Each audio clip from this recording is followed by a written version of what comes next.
오늘은 ETF고요. 5개 가지고 왔습니다.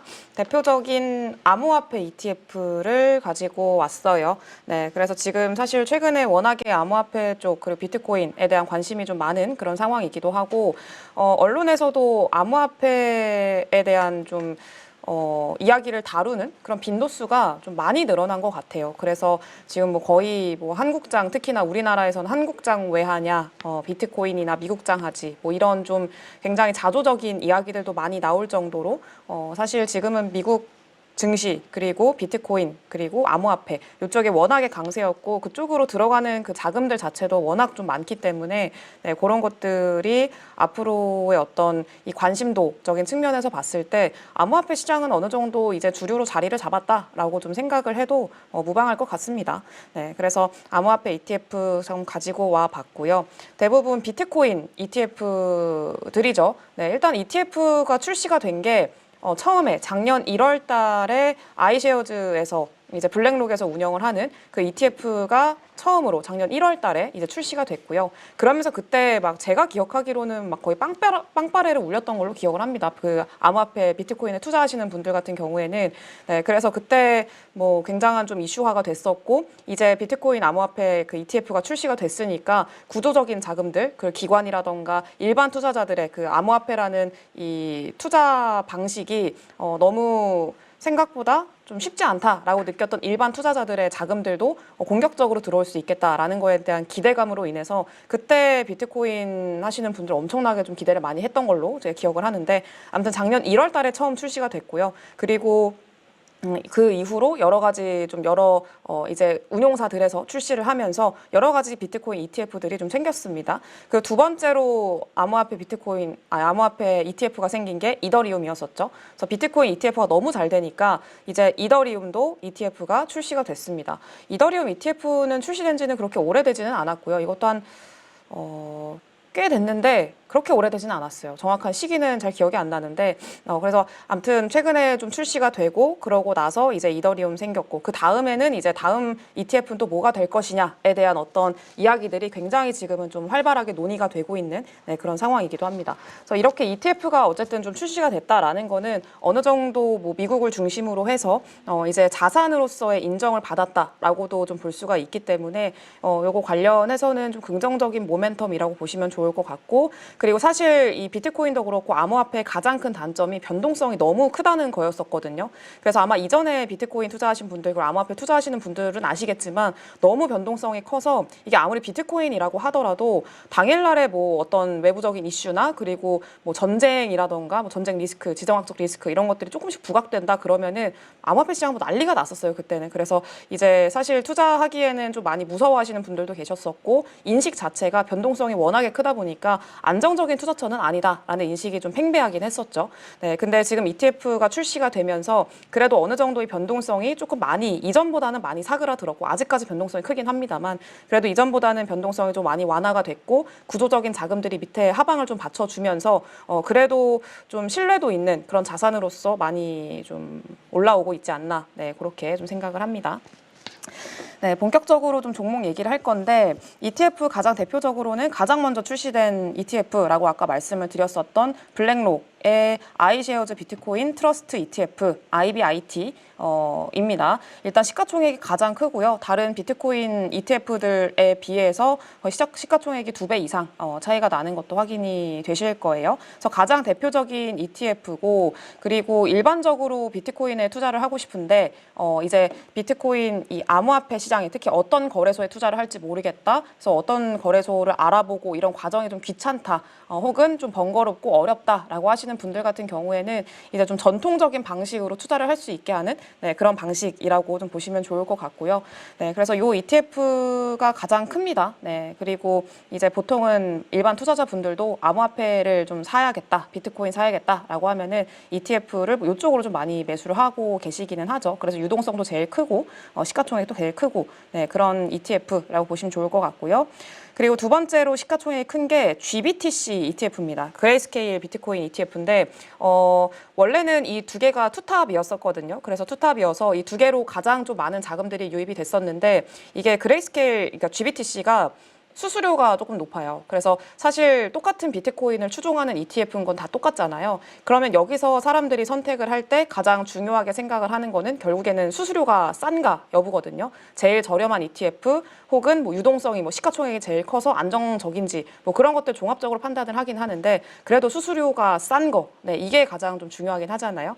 근데 GBTC가 수수료가 좀 비쌉니다. 그래서 최근에 좀 자금 이탈들이 좀 많이 이뤄지는 그런 모습들이 좀 나왔었고, 그래서 최근에는 오히려 IBIT라던가 아니면은 그 외적으로 다른 ETF들이 오히려 선택을 받는 네, 그런 흐름들이 좀 전개가 되고 있습니다.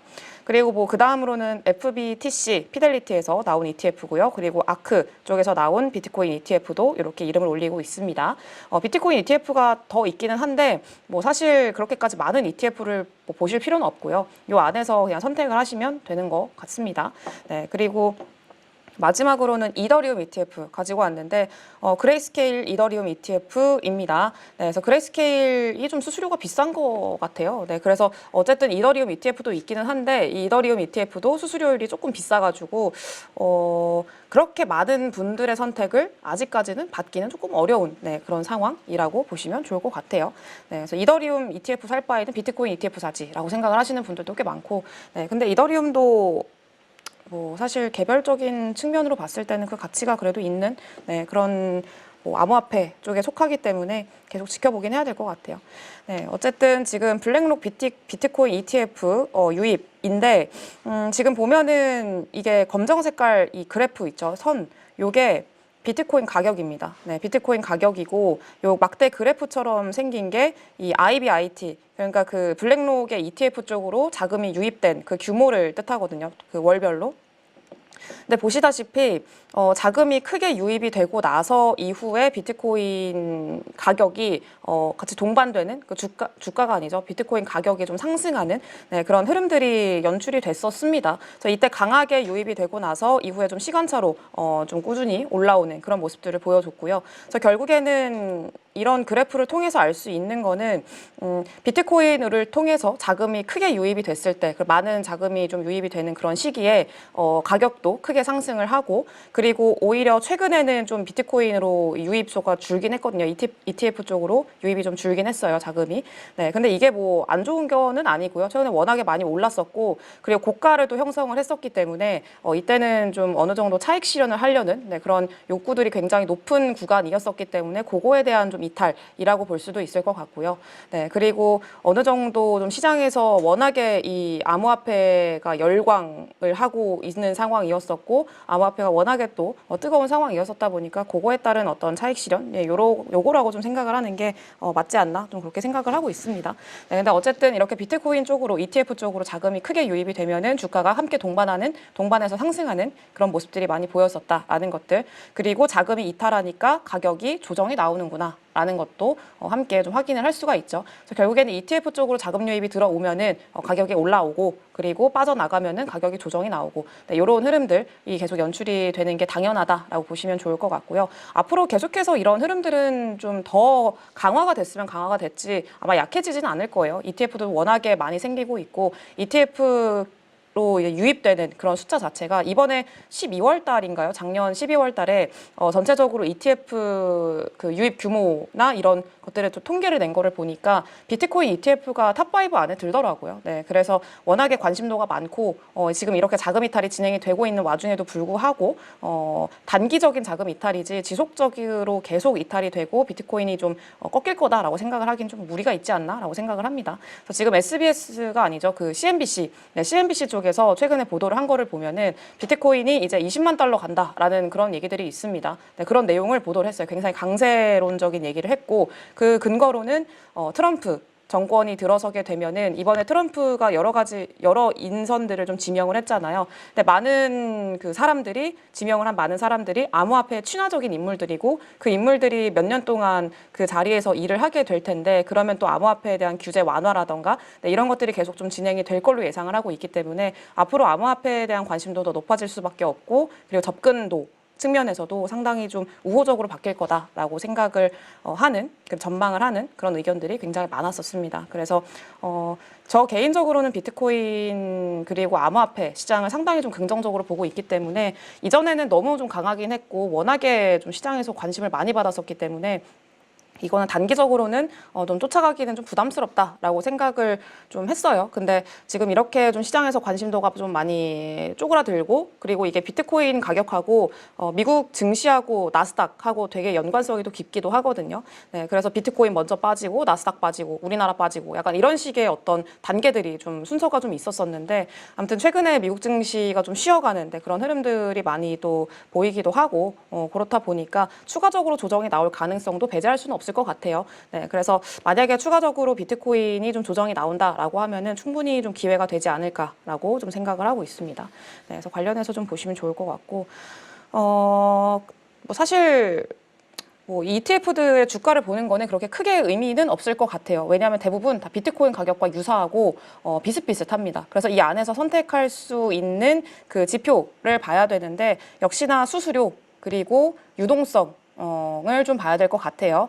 네, 근데 역시 가장 좀 뚜렷하게 강점을 가지고 있는 거는 이 아이쉐어 비트코인 ETF라고 보시면 좋을 것 같고요. 일단 시가총액도 가장 크고 안정적이라는 얘기죠. 안정적이고 그리고 이 수수료율 자체도 0.12%입니다. 그래서 좀 다른 ETF들에 비해서 좀 적은 편이고 수수료율도 적고 그리고 시총도 크고 그리고 뭐 거래량 자체도 가장 많고 그렇다 보니까 난 좀 안정적으로 좀 투자를 하고 싶다라고 하시는 분들 같은 경우에는 IBIT 쪽으로 차라리 좀 집중을 하시는 게 좋지 않을까라고 생각을 하고요. 단적으로 비교를 좀 해보자면은 아까 말씀드렸던 FBTC 말고 GBTC, 네, GBTC 같은 경우에는 수수료율이 1.5%입니다. 그러니까 거의 IBIT랑 iShares 비트코인 ETF랑 몇 배 차이인 거죠? 거의 10배 정도 차이가 나는 거죠. 10배 이상 차이가 나는 거죠. 1.5%면은 상당히 비싸요, 수수료율이. 네, 그래서 ETF에서 1.5%를 낸다라는 거는 좀 많이 리스키하기 때문에 좀 많은 투자자들이 선택을 안 하는 그리고 선택에서 좀 배제가 되는 그런 이유가 사실 선명하기는 한 것 같다라고 좀 보여집니다. 네, 그래서 GBTC보다는 IBIT 쪽으로 선택을 하시는 게 좋을 것 같다라고 생각이 들고요. 그리고 피델리티 같은 경우에는 FBTC 같은 경우에는 아예 이 수수료율이 0% 대를 지금 기록을 하고 있습니다. 네, 수수료율이 거의 없고 이게 올해 작년이죠. 작년 초에 비트코인 ETF 처음에 들어온다 했을 때 그때 이 운용사들이 좀 내세웠던 게 뭐였었냐면 수수료율을 0%로 하겠다라고 했었거든요. 네, 그러면서 또 많은 사람들의 유입을 좀 유도하겠다라고 얘기를 했었기 때문에 좀 그때도 굉장한 좀 화제가 됐었고 어떤 좀 재료로서 좀 작용을 했었는데 아무튼 피델리티 같은 경우에는 현재 수수료율이 거의 없다라는 게 지금 상당한 강점이라고 보시면 좋을 것 같고요. 그리고 아크 같은 경우에는 좀 시총이 작아요. 시총이 작고 그리고 상대적으로 유동성이나 이런 것들이 좀 많이 부족한 그런 상황이기 때문에 그렇다고 해서 뭐 수수료율이 다른 뭐 피델리티나 이런 애들처럼 뭐 0%에 가깝냐 그건 아니고 0.2%입니다. 그래서 사실 좀 비교를 했을 때는 크게 뭐 메리트는 뭐 많지는 않은 것 같아요. 네, 그래서 그냥 ETF를 사겠다라고 한다면은 아까 봤던 IBIT 혹은 뭐 피델리티 이쪽으로 좀 보시는 게 좋지 않을까라고 좀 생각을 하고 있고요. 그리고 이더리움 ETF 같은 경우에는 그레이스케일 이더리움 ETF 더 비쌉니다. 수수료율이 2.5%입니다. 네, 너무 비싸요. 그래서 요거는 차라리 이더리움 ETF를 하는 것보다 차라리 이거를 낼 거면은 그냥 차라리 이더리움을 사는 게 낫지 않을까에 대한 어떤 생각을 좀 저는 개인적으로 하는데 또 그게 이제 또뭐 거래소를 고르는 거에서부터 만약에 뭐 해외 거래소를 쓴다 그러면은 그 과정도 굉장히 번거롭고 막 그러니까 그런 측면에서 본다면은 선택을 하는 것도 나쁘지는 않은데 2.5%면은 그냥 그 번거로움을 그냥 이겨내는 게 조금 더 낫지 않나라고 좀 생각이 듭니다. 네, 그래서 차라리 이더리움은 그냥 거래소에서 매매를 하시는 게 나을 것 같고 비트코인 ETF는 괜찮은 선택인 것 같다라고 좀 생각이 듭니다. 그래서 이 안에서 좀 선택을 하시는 게 좋겠다라고 좀 생각이 들고요. IBIT랑 FBTC 이렇게 일단은 좀 말씀을 드려봤습니다. 2025년에는 시장이 돌아갈 것 같습니다. 한국 대선의 시간이 지금 빨라질 가능성이 굉장히 높아진 상황인데 정당들마다 이 대선의 주도권을 잡기 위해서 다양한 정책들이 경쟁적으로 나올 가능성이 굉장히 굉장히 높다라는 거죠. 지금 현재 시장이 바닥권에서 상승으로 이렇게 전환을 맞이하고 있는 그런 국면이라고 저는 생각을 하는데, 이런 시점에 공부를 해놓고 준비를 해둬야 막상 상승장이 왔을 때 좋은 위치에서 좋은 종목들 접근이 가능하다라는 거죠. 8번의 VOD 강의를 통해서 중장기 트레이딩부터 데이 트레이딩까지 이론과 기법들을 여러분들이 배우실 거고요. 그리고 16번의 라이브 강의를 통해서 실전에 어떻게 접목해야 되는지 내용들을 여러분들이 배우시게 될 겁니다. 꾸준하게 수익을 쌓아가고 싶고 그러한 기술을 배우고 싶다 하시는 분들은 저와 함께 하셔서 2025년에 꾸준하게 큰 수익들을 쌓아가실 수 있으시면 좋을 것 같습니다. 제 아는 모든 부분들을 여러분들께 최대한 자세하게 설명을 드리도록 하겠습니다. 여러분들께 자신 있게 추천드립니다.